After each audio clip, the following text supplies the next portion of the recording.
Complexity is the enemy of growth. So when it comes to referrals, I want you to aim to apply the KISS philosophy. Hey there, and welcome to episode 246 of the Roadmap to Referrals podcast, a show about helping you build a referable business. I'm your host, Stacey Brown Randall. Okay, I know you've heard this before. Complexity is the enemy of growth. You've heard that, right? The more complicated, the more complex we make processes, procedures, the opportunity to work with you in our business, it actually stunts our growth because we're so busy keeping up with all the processes and procedures that we're not actually growing with ease. And so the more we make things complex and complicated, and the 15 points, when maybe you could do that instead of 15 steps, maybe you could get away with doing that in 6 steps, slows down everything, but in particular, it slows down our growth. What we need is to apply the KISS philosophy. Keep it simple, stupid. Okay, so I'm going to be honest with you. That's really not the nicest saying. I mean, I just feel like I'm calling everybody stupid and myself stupid when we say we got to apply the KISS strategy, the KISS philosophy of keep it simple, stupid. So we're going to change that for the purpose of this episode. And I think maybe it should be keep it simple, like double simples, not as in you're simple or I'm simple, right? Okay, keep it simple, simple. That's what we want to do. All right, anyway, let's get back to the point of this episode.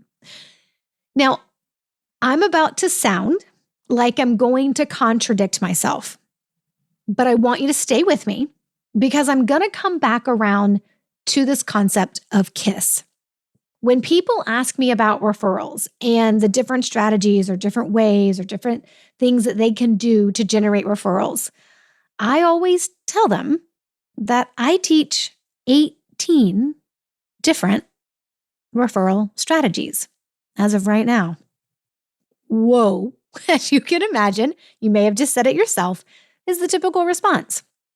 First of all, let's start by stating what I would hope would be obvious, but may not be. So let's start there. You don't need them all. You do not need all 18 strategies that I teach. Even when my members of my coaching program are going through, the BRB members are going through their time with me inside BRB, the coaching program, they won't go through all 18 strategies. They can, they have access to them, but they won't need to. So whereas it sounds like, whoa, 18 sounds like a lot, that sounds like a layer of complexity, it's actually not. So if your response is the same, like, whoa, there's 18 strategies I need to know? Well, you're not ever going to apply all 18 strategies on any given day or any given week or even any given month. So don't worry about that. Because here's the thing, you don't need them all. And to decide which ones you do need depends really on where you're starting from, what your ultimate goals are with referrals, and the gaps you have currently that we need to close. Some of what I teach, those strategies, they're foundational, and most business owners will need a few of them. There's actually 3 foundational strategies that we teach. Most need 1 or 2, some need all 3. Other strategies are situational strategies, meaning you need to know what to say or do when a situation arises. So when a situation arises, you need to say, oh, wait, I recognize this as word of mouth buzz. I'm going to apply the flip scripts within Saving Lost Referrals to be able to flip this into a referral to know what to say in the moment because the situation calls for it. And then a few other strategies are only if your business has shifted and you need a next level strategy. And for some folks, they never will. So 18 strategies. Okay, let's be honest. How do we keep this simple? Here's 2 ways I want you to consider keeping your referral focus and keeping your referral strategies and the idea that you have of what referrals will look like in your business as simple as possible. Number 1, I need you to get clear on what you're working with when it comes to referrals, right? I need you to get clear with what are you working with here? Like what is working in your business with referrals? What's happening or what's not happening, right? So what's working with referrals and what is not working? And so the truth is there's always some common responses, and I'll get back to those in just a minute. But first, I want to talk to you about the second thing I'd like for you to do to keep it simple. So the first thing is I want you to get clear on what's working with referrals, with your referral reality, your referral generation right now in your business, and what's not working. And then the second thing I want you to do is I want you to identify your biggest gap or frustration with receiving referrals, because we all have them, right? There's always something that we just wish we could fix or solve, right? That would make life easier when it came to referrals. So once you're clear on what's working and what's not working, and you've identified your biggest gap or frustration with receiving referrals, then let's talk about the simplest place to start. Hey there, pardon the interruption, real quick. Want to learn how to double, triple, or quadruple your referrals in 1 year? Then join me on March 6th for a live private training. This training is specifically for those who are also interested in the coaching program, Building a Referable Business, BRB. Learn more about this special training and BRB at stacybrownrandall.com/referable. You will need to complete the BRB application before you can attend the training. And of course, this is a live training that I'll be giving for you. But if you don't think you can make it to the live one, don't worry. If you register by completing your BRB application and you are accepted, then you'll also get the recording. Okay, so the simplest place to start, right? So once we understand what's working, what's not working, and then we've identified what our biggest gaps are or the frustrations we have with referrals, the simplest place to start is to actually start tracking what's happening with referrals in your business right now. Simple tracking is the key. Lose the complexity.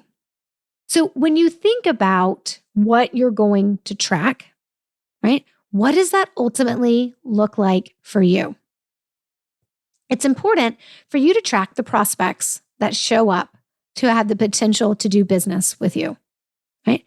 When you are tracking that prospect that you've just received, where will you track how they've heard about you? That's the big key piece I want you to put into place if you don't have it already, right? How did they first learn about you? Where did they hear about you? Maybe it's a question that a receptionist asks when they call in. Maybe it's a question on an intake form that you send over email or off of your website, right? Maybe it is a line that says, hey, how did you hear about us, right? So like for those folks who actually apply for my coaching program, BRB, the very last question on the application is how'd you hear about Stacy? If you're signing up to do like a referral audit with me, which is like a 30-minute call to talk about some easy ways you can solve some of your like referral problems that you have in your business, and then also to discuss if we are a good fit for working together, like through my coaching program, BRB, there's a question on there that says, hey, how'd you learn about Stacy? You should always be asking that question so that you can always be tracking the results. And when a client rolls into my world and I didn't capture that information when they were a prospect and now they're a client, I'll always circle back around and try to find out, hey, do you by chance remember how you heard about me or how did you come to know me, right? So the easiest place, the simplest place to start when you want to know what's going on with referrals, what's happening in your business right now, is to do some simple tracking. So track those prospects you receive. But you need to understand ultimately what you're tracking, right? What are you tracking? And then where are you keeping that information? And of course, if you are tracking where they heard about you and it's a referral source, you need to make sure you're tracking the referral source's name. But start small and keep it simple. It's really, really important, right? So when people talk to me about the things that aren't working with their referrals, right? Usually what I hear, some common responses that I hear when people are like, I don't really, like, here's all the things not working with referrals. Rarely do I actually hear here's what's working. Most of the time I hear, well, here's what's not working. It's because they don't actually know what's working. They don't know the data. They have a sense, they have some recency bias, they have some opinions, but they're not 100% sure what is really working. And that is stressing them out, right? That is causing them to assume that nothing is working when it comes to referrals. And a lot of that comes down because you don't know. You need to be able to answer the questions. How many referrals do you average in a year? How many active referral sources do you currently have? Like, those are things you need to know. And if you don't know them, it's because you're probably not tracking them. And so you could start today, right now, listening to this episode, right? You can make sure that when a prospect shows up to do business with you, you're also tracking how they learned about you, and then you're capturing that someplace to keep up with it. I don't care if it's a piece of paper, if it's an Excel spreadsheet, if it's a Google spreadsheet, a doc, it doesn't matter to me. If it's in a database, a CRM, a cheap free one or a fancy one, it doesn't matter. You need to track it, because tracking this will also start to reveal to you maybe there are some things that are working with referrals in your business. But tracking is always the simplest place to start. If we're keeping it simple, let's start simply by tracking what's happening. We do the same thing inside BRB, the coaching program. There are 18 strategies, as I mentioned earlier, and it's actually the only place where you can get access to all 18 is to be within BRB. But we start with tracking, right? We allow the tracking, the data to show us how to identify the very first strategy I'm going to have this new BRB member learn and then implement. The data, based on their tracking, is going to tell me what I need to know. And of course, I don't expect everybody to have this information. We actually take you through a pre-work process when you join BRB that actually sends you a video and the template to download so you can do this tracking the way that we do it. But the data that comes out of that is going to tell us, here's where we're going first. And then, of course, we co-create that, right? The new member and I on an onboarding call. So we make sure that where I'm thinking they should start is where they ultimately want to start as well. Right now, I'm going to dive into those 18 strategies. If you've never heard me talk about this before, I'll dive into those 18 strategies in an upcoming episode when I talk about understanding the referral ecosystem. But remember, right now, where you need to keep your focus is on what is simple, right? And what is simple is tracking. It gives you the information, the data that you need to know how to take the next step forward. So when it comes to referrals, and pretty much anything in life and business, you need to KISS. Keep it simple. All right, anything you're looking for this episode can be found on the show notes page at stacybrownrandall.com/246. And coming up next week is episode 247. Ooh, and I'm digging into what could be for some, but probably not for all, a controversial topic. What? Who, me? Of course, I never shy away. I'm going to dig into if affiliates and referrals can coexist. Until then, take control of your referrals and build a referable business. Bye for now.